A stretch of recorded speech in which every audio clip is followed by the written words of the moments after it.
What's up, guys? Welcome to a review on Star Wars Battlefront 2 beta, at least. So this game's not coming out for a while, sometime. I believe it's like November 17th when this game comes out. So basically, I'm going to review the beta of how I thought of it and how it was going to react and everything. It does come out November 17th, by the way, for the PlayStation, for Xbox, and PC. But basically I'm going to go over the beta and tell you how I personally thought of the game itself. I guess to start, go with the pros. Graphics are beautiful. Graphics are absolutely beautiful. This is the one thing I can always compliment about the Battlefront games, is that they are absolutely beautiful. It's smooth, plays very well. I had no in-game lag problems. Any lag I faced was problems with my internet at home. That was the pure issue with if I lagged. It was all like home-based where I'm at. The 20v20 mode was a lot of fun. I had a lot of fun playing 20v20. It's balanced. Both sides have the opportunity to win. I've won as both sides. It wasn't like the last beta where, you know, in Walker Assault, the Empire had the pure advantage. So it was a lot of fun, yeah. It was a lot of fun with friends too. I played it with a couple of my buddies on the Xbox, and it was a lot of fun. I played on both consoles, and it ran fine on both consoles. So I had trouble with it at first, but that was, again, it was home-based lag problems. It wasn't anything with the servers. I had no trouble with the servers, so that is nothing I can complain about personally at all. It was a lot of fun. It was a lot of fun. However, in the cons, it felt like the last beta. It did. It was a little bit more balanced in the last beta, but it felt very similar to the last beta. Like, I had a lot of fun with the first game, especially with the beta. But then when the full game came out of Battlefront, it felt kind of like a shell. An empty shell. Like, you got a little bit but not a lot, and then if you wanted more you had to spend $60 for a season pass, which is very depressing in a sense, because it was a lot of fun and I enjoyed the game, and it just felt hollowed, like it was gutted. And I'm not necessarily saying that it's DICE's fault or anything like that. They, you know, developers are forced a lot to take cuts and to take hits with their games and to do things because of the publishers.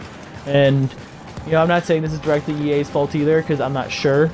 It could have been the fact that, you know, maybe DICE wanted to make more money on things, so you never know. But, I mean, regardless, it's a fun game. I had fun with it, but I just felt like it was very similar to the previous game, and that kind of scares me in a sense, because I don't want to have this game come out and it be another gutted version of itself. And granted, you know,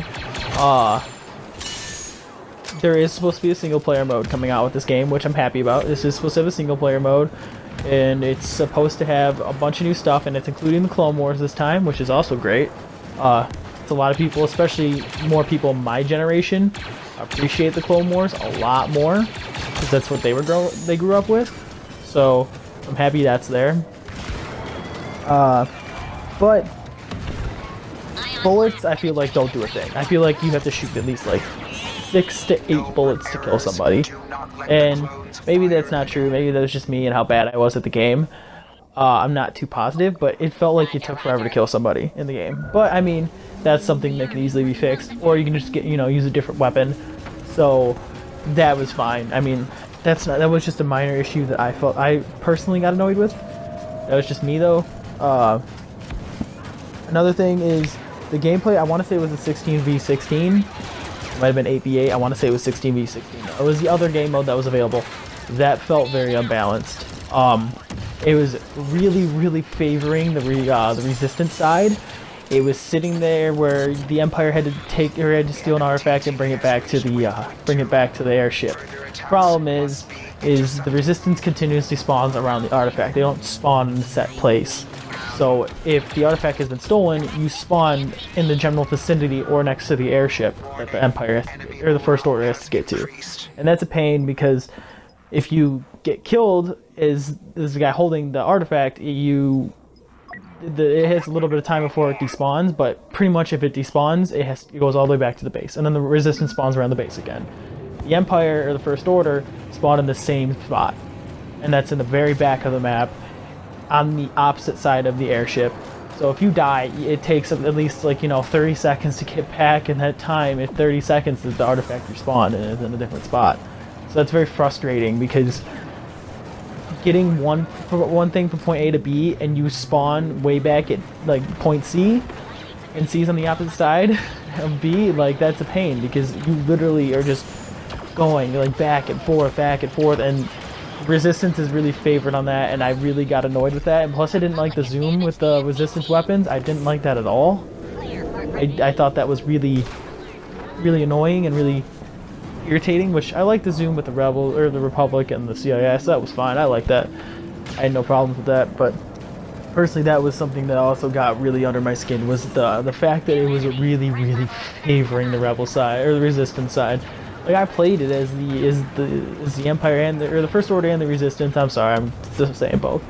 I played it as both, and I think they got very close to the point where they got it, like, maybe probably like 10 feet from the airship, and we killed them like 10 feet from the airship, and then no one could get close to it. No one can get anywhere near the artifact after that, because we spawned 5 feet away from the artifact. And they spawned on the opposite side of the map, and by the time they got there, the artifact was gone. So that was very annoying, per se, and I can tell that it's really, really favoring the resistance, and I thought that needs to be fixed for once. Overall, it's a 7.5 out of 10 for me. Really, because I'm a little sketched out still. I would like to see the full release of the game. That's a temporary score, I would like to say, because I had a lot of fun with this game and I want to get it, but I just seem kind of iffy on the whole fact, because I want to get it, I really do. It's just, if I want, it gets a lot of fun, but it reminds me a lot of the first game. I don't want to buy a $60 game and then find out, oh, there's a $60 season pass if you want to get the other half of the game again. And yeah, you get a little bit more, but you don't get everything. Like, you get probably, like, like you get a little, you got the, more factions, you got more maps, you got, say, you got more ability, you have more gameplay modes, but in the end, like, at the end of the day, like, if you want the rest of this stuff, you gotta, here's a paywall.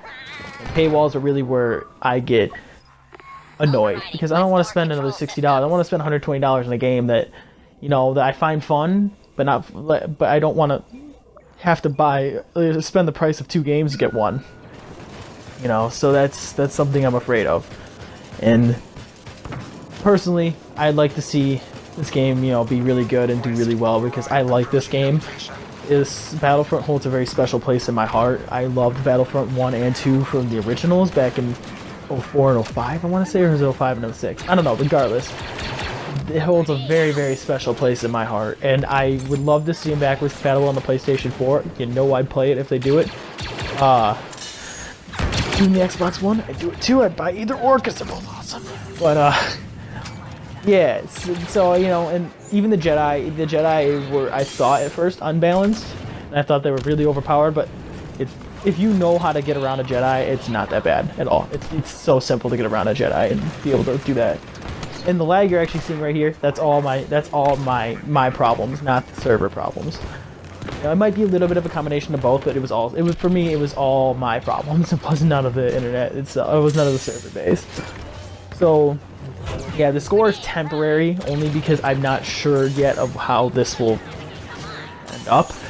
And it seems really familiar, and that's, again, it's what worries me, because I don't want it to be like the last game. I want it to be, a full, brand new game that holds really well with, with other games and other contenders. This holds a very special place in my heart, like I said, so I'm hoping that this can turn out to be very good, and I want more to come out of this. It's a great game. So, And I did have fun with the beta. The beta was a lot of fun. Don't get me wrong. Like, this has no insult at the game itself. This is a very fun game. Like, it is a very fun game. I don't want to... Like, I guess the whole negative that comes out of everything is the fear of a paywall. That is my fear. And it was a little bit annoying to hear that, that if you, like, you know, I like the fact that you have to earn everything. You can't just pick up, like, a Jedi. You have to, like, earn your points, and then you can buy a Jedi and do that. I like that. Because you don't have to just know where the spawns are for certain weapons, or power-ups, or Jedi, or ships. You have to earn your weapons. I love that. That's a great feel for it. That's a great part, too. I just, don't like the fact that certain perks you can unlock for your character you can buy by yourself. But, you know, other companies have a like, you know, there are other games that have a history of adding that sort of pay-to-win system. So, I mean, it's not too awful because other companies do it, but I don't like that part in itself. I would like to see something where you have to earn everything and grind everything to get it. So, that's what I would hope to see, but you never know. Either or.